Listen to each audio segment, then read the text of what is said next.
So last episode we created the attributes with the beacons. Well, I put tags on the items. Today I'm going to show you what I've done since then.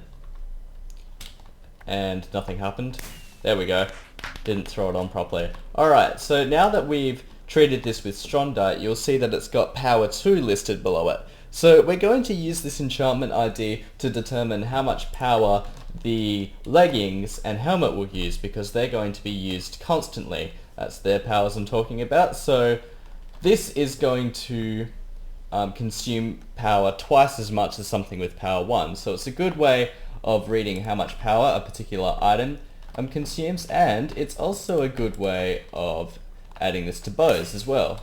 So there we go. Now the system is only going to detect if you're wearing a helmet or leggings. It will stop after that. But yeah, you can add power 2 onto your bow, and so will you be able to on the other ones as well. In addition to this, we have finished our crafting recipe. I've done floor crafting tutorials countless times, but there we go. Just in case you forgot, by the way, it's not iron blocks anymore because that was OP. It's Jragonium quartz blocks. Alright, so just in case you forgot, we are adding a tag. Depending on the item. Scoreboard players tag at E, type equals item. If it doesn't have a tag of J1, then it will add a tag of J1. If it's an item, Minecraft redstone block, and there's only one of them, and it's on the ground. Capiche? Alright, let's move on. And if it detects all of those things within radius of one of each other, then it will summon an item, which is just this Jragonium, and then it will just play a particle, it will play a sound, and then it will just kill all nearby items. So if I accidentally threw something in the mix, well, that's unfortunate for you. You're going to lose that. I should probably fix that, but for now, this command is just so big that I just feel like being a little lazy.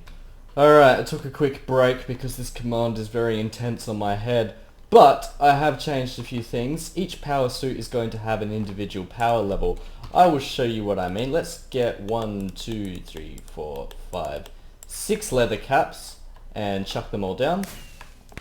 And you will see in a moment the difference that they're going to make. You will see on the sidebar there is an objective called J power, right? That is basically how much power these guys are consuming.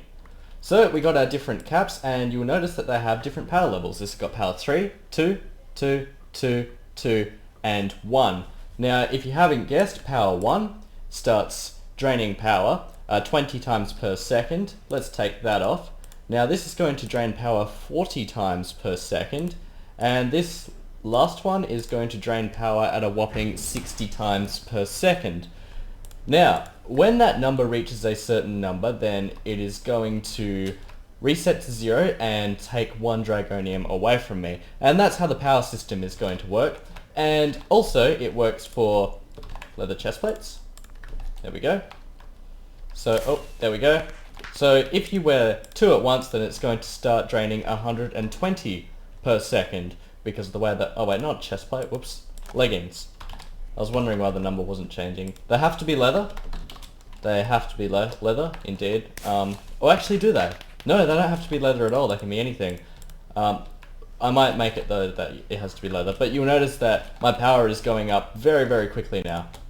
The way I did this is pretty simple. So it's detecting if I have Jragonium in my inventory first. Now, this tag gets added if there's a quartz block with an enchantment of 70, level 10. So that's just level 10 mending on the quartz block.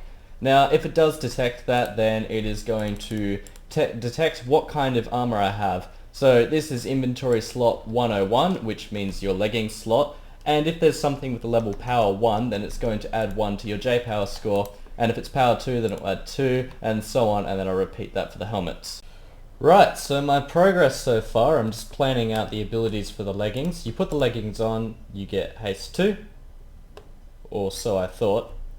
Alright, yeah, I was wrong. You put the leggings on, you get your haste 2 effect, which is great. And the way this works is pretty simple. It only requires 2 command blocks plus the one at the end, which applies for everything. Basically, your leg type score is going to be set depending if you are wearing the leggings or not. I've explained this multiple times, but in this case, instead of the enchantment command, it's going to be the can place on instead, because that's important. There we go. Why am I lagging so much? Jeez. If your leg type is a certain thing, then you'll get haste, and then finally it resets your leg type to 0. So by the time we've done this, which is 13 command blocks, we will have abilities done for all leggings. Alright, well I'm happy to say that the leggings are done, dealt with, over. Awesome, now we can move on to the helmet abilities. Before I do that though, let's showcase these abilities. Haste, from the Strondite. Why does it... Okay, so apparently when I'm in the menu it doesn't work. Alright, so we learned something. Right, this is the Pallium, regen. The Lexion, speed. Lots of speed actually. The Purium, jump boost. The Anium, strength. And the Therium, fire resistance. Power 2 might be a little bit cheap, but we'll see how that goes when we pair that with the helmet. Alright, so now I have this ability. Get low on health, get a resistance 2 effect. Get high on health, resistance goes away. So it's a little bit different from the leggings where it just gives you a potion effect all the time. This one is health sensitive. Now, there's only one small change. I've added an objective, J health, which is objective type health, with a lowercase letter. Don't you be capitalizing these things. Java doesn't... yeah. Anyway, so it's the same thing except I snapped this on the beginning. Score, J health, equals 5. And for the Lexion armor, we're going to make it so you can walk on lava. So we're going to execute at all players who fit that particular criteria. And then we're just going to do a simple fill command. Alright, so only below it. And we're going to fill the area with cobblestone, 0, replace lava. So let's put this on. Lexion, thank you very much. And let's go over to the lava and see if it responds. And it does, but that was incredibly laggy.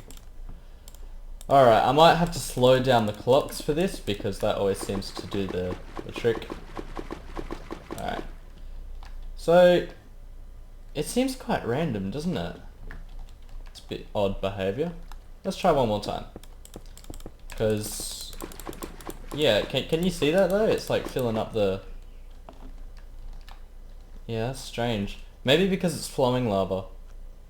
And then it becomes regular lava. I don't know, but I'm going to keep that. Because fill commands are quite dangerous, so I'm happy with that being such a small radius. I mean, walking on lava is excellent for the nether, so I don't know why you'd complain about that. Alright, for the Therium helmet, we're going to make it set fire to anything nearby that is not an item. So you got to be careful around your animals. Let's see how this works. We'll place down some creepers. Will it work? Is this my Therium? Yep. Hello? You gonna do anything for me today? Well, I wrote in a number wrong, but this is a pretty cool ability, I'd say. I might want to decrease the range a bit just in case it's a little bit OP, because frankly it does seem quite OP. Alright, the Purium has its own special effect. Come on. Why is it not working? Why does it always break every time I put it on camera? It's as if it knows I'm recording and doesn't want me to see. Alright, there we go. There we go. I see it. Before I had the head type objective, but I thought, wouldn't it be better if we could just reduce the amount of objectives we have? For some reason the glowing effect doesn't work on items. Maybe because it's a status effect. Oh, duh. Anyway, so yeah, these guys can glow now if you get near them, so you can detect caves very, very easily, which is awesome. As for the Anium helmet, I actually cannot think of an ability right now. So if you'd like to suggest one, please leave it in the comments, but I've really had enough working on this command for now. It's a massive command. We can afford to do many, many episodes, but for now, thanks everyone so much for watching. Suggest your ideas for future equipment, but for now, I'll see you in the next one. Take care.